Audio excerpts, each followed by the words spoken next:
Legal Maxims Set 5 Channel Success Studio। Welcome to Success Studio, जहां law सीखना होता है सिंपल और स्मार्ट। आज हम सीखेंगे सेट 5 के 10 नए लीगल मैक्सिम्स जो हर लॉ स्टूडेंट और एस्पिरेंट को याद होना चाहिए। 1. In pari delicto potior est conditio possidentis। In pari delicto potior est conditio possidentis। In equal fault, the condition of the possessor is better। जब दोनों पक्ष दोषी हों, तो संपत्ति रखने वाले की स्थिति बेहतर मानी जाती है। Example: The court refused to help either party, applying in pari delicto potior est conditio possidentis। उदाहरण: अदालत ने किसी पक्ष की मदद नहीं की क्योंकि इन परी delicto potior est conditio possidentis लागू हुआ। 2. Ex turpi causa non oritur actio। Ex turpi causa non oritur actio। No action arises from an immoral cause। अवैध या अनैतिक कार्य से कोई दावा उत्पन्न नहीं होता। Example: The court dismissed the illegal agreement citing ex turpi causa non oritur actio।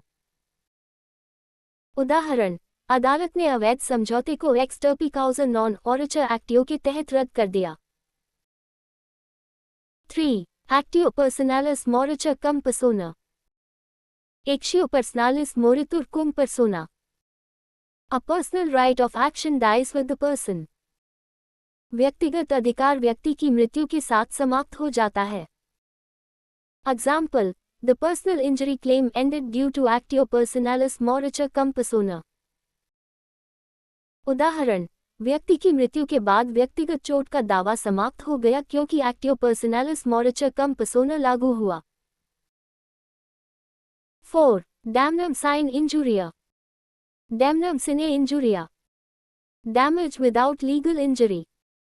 हानि हुई लेकिन कानूनी अधिकार का उल्लंघन नहीं हुआ। Example: The businessman suffered loss but no legal right was violated, hence damnum sine injuria applied। उदाहरण: व्यापारी को नुकसान हुआ पर उसका कानूनी अधिकार नहीं टूटा इसलिए damnum sine injuria लागू हुआ। 5. Injuria sine damno। Injuria sine damno। Legal injury without damage। कानूनी अधिकार का उल्लंघन हुआ, भले ही कोई हानि नहीं हुई।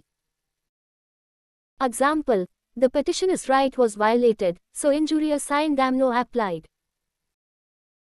उदाहरण: याचिकाकर्ता का अधिकार टूटा इसलिए injuria sine damno लागू हुआ। 6. Delegatus non potest delegare। Delegates non potest delegare। A delegate cannot further delegate। जिसे अधिकार सौंपा गया है, वह आगे नहीं सौंप सकता। Example: The officer's delegation was invalid under delegatus non potest delegare। उदाहरण: अधिकारी द्वारा अधिकार सौंपना अवैध पाया गया क्योंकि delegatus non potest delegare लागू हुआ। 7. Lex loci contractus। Lex loci contracts। The law of the place where the contract is made। वह कानून लागू होगा जहां अनुबंध किया गया था। Example: The dispute was decided as per lex loci contractus। उदाहरण: विवाद का निर्णय lex loci contractus के अनुसार किया गया। 8. Lex fori, lex fori। The law of the forum or court where the case is tried। वह कानून जो अदालत के स्थान पर लागू होता है। Example: The judge applied lex fori to interpret the case। उदाहरण: न्यायाधीश ने lex fori के अनुसार मामले की व्याख्या की। 9. Pacta sunt servanda। Pacta sunt servanda। Agreements must be kept। समझौते का पालन किया जाना चाहिए। Example: The court enforced the contract applying pacta sunt servanda। उदाहरण: अदालत ने अनुबंध को pacta sunt servanda के तहत लागू किया। 10. Actus curiae neminem gravabit। Actus curiae neminem gravabit। An act of the court shall prejudice no one। अदालत की गलती से किसी को नुकसान नहीं होना चाहिए। Example, the delay caused by the court was excused under actus curia neminem gravabit. उदाहरण, अदालत की देरी को माफ किया गया क्योंकि एक्टस क्यूरिया नेमिनम ग्रावाबिट लागू हुआ।